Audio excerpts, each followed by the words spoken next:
सुप्रभात बच्चों, कैसे हैं। मुझे पता है कि आप इंतज़ार कर रहे थे हमारे नेक्स्ट वीडियो को देखने के लिए, है ना। चलिए, आज मैं आपको अच्छी अच्छी बातें बताऊंगा कैसे व्याकरण को हम सीख सकते हैं और शुद्ध शुद्ध बोल सकते हैं, लिख सकते हैं। इसलिए आज मैं चैप्टर 1 भाषा और व्याकरण पढ़ाऊंगा। इसके लिए मैंने नोट्स तैयार किया है। उस नोट्स को आप ध्यानपूर्वक देखेंगे और अपनी कॉपी में लिखेंगे, है ना। ओके प्यारे बच्चों, मैं आपको एक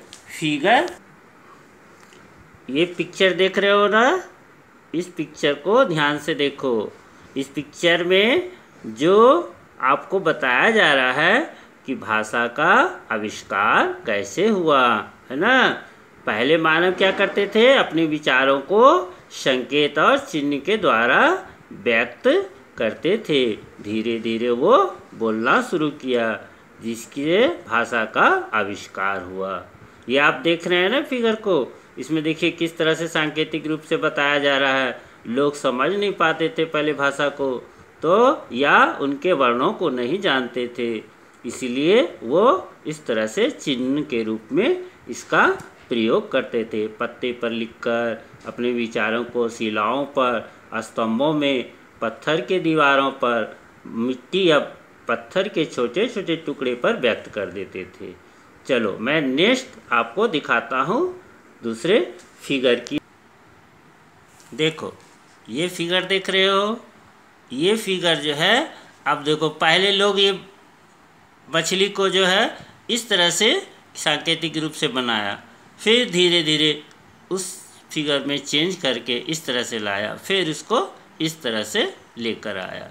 तो मनुष्य ने क्या किया कि पहले सांकेतिक रूप से चिन्हों का प्रयोग किया, फिर उस चिन्ह के द्वारा इस मछली को पहचानने का प्रयास किया गया कि ये आखिर है क्या। इसके द्वारा पता चल जाता था कि ये क्या है, और चिन्ह को देखकर ये पता कर लेता था कि ये मछली है। उसी तरह इस तरह का चिन्ह का प्रयोग करके ये जो है हमारे बुल को दिखाया गया है।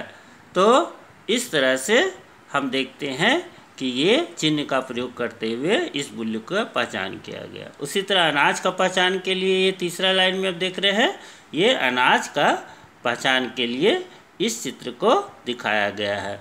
तो इस चित्र के द्वारा हम कैसे देख रहे हैं, सांकेतिक रूप से इस चिन्ह का प्रयोग करके, और जो है उसको फिर जो है इस तरह से हम उस वस्तु को पहचान सकते थे।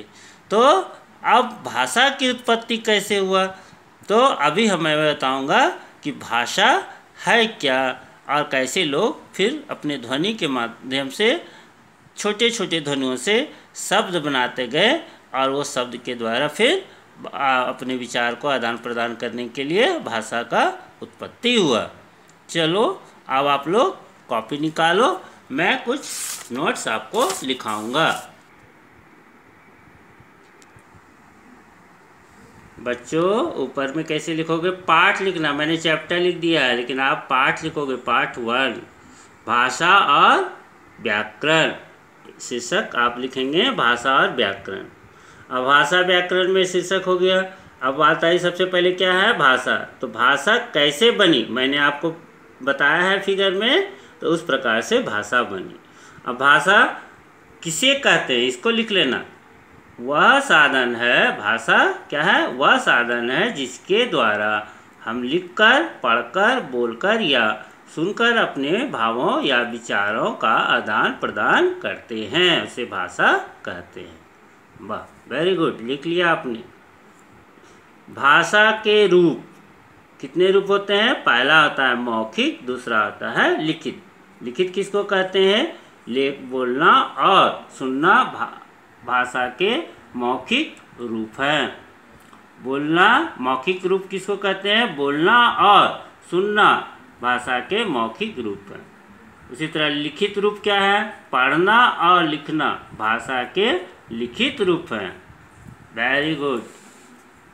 भाषा के विभिन्न भाषाएं होती है। ये मौखिक और लिखित रूप को इसके विभिन्न भाषाओं में इसको बांटा गया है। ये विभिन्न भाषाएं क्या है, भारत में अनेक भाषाएं बोली जाती है, इसलिए भारत के संविधान में 22 या 22 भाषाओं को मान्यता दी गई है।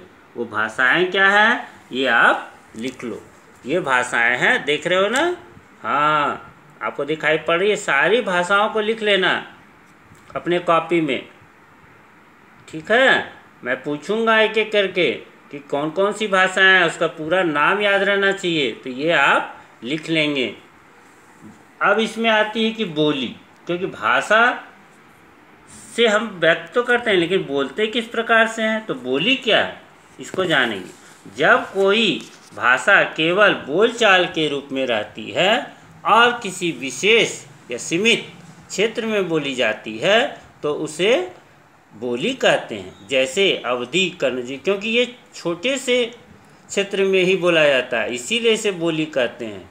ये बड़े क्षेत्र में नहीं बोला जाता है, इसलिए इसको हम बोली कहते हैं। दूसरी बात है लिपि, क्योंकि बोलकर या लिखकर, तो भाषा को कैसे बोलेंगे, या साधन है तो बोलना और फिर लिखना, लिपि। अब लिपि क्या है? भाषा बोलते समय जो शब्द हमारे मुख से निकलते हैं उनकी ध्वनियों को लिखने के लिए कुछ चिन्ह निर्धारित होते हैं। इन चिन्हों के लिखे रूप को ही लिपि कहा जाता है, ठीक है? अब आगे, प्रत्येक भाषा की अपनी लिपि होती है। जैसे हिंदी का क्या होता है? देवनागरी, अंग्रेजी का रोमन, उर्दू का फारसी, संस्कृत का देवनागरी, पंजाबी का गुरुमुखी, मराठी का देवनागरी। तो समझ गए भाषा क्या है, बोली क्या है, इसकी उत्पत्ति कैसे हुई, है ना? वाह, वेरी गुड, बहुत अच्छे लड़के हो, बहुत तैयारी कर रहे हो, पढ़ाई खूब मन लगा के कर रहे हैं, ठीक है? अब आप अपना गृह कार्य नोट कर लें।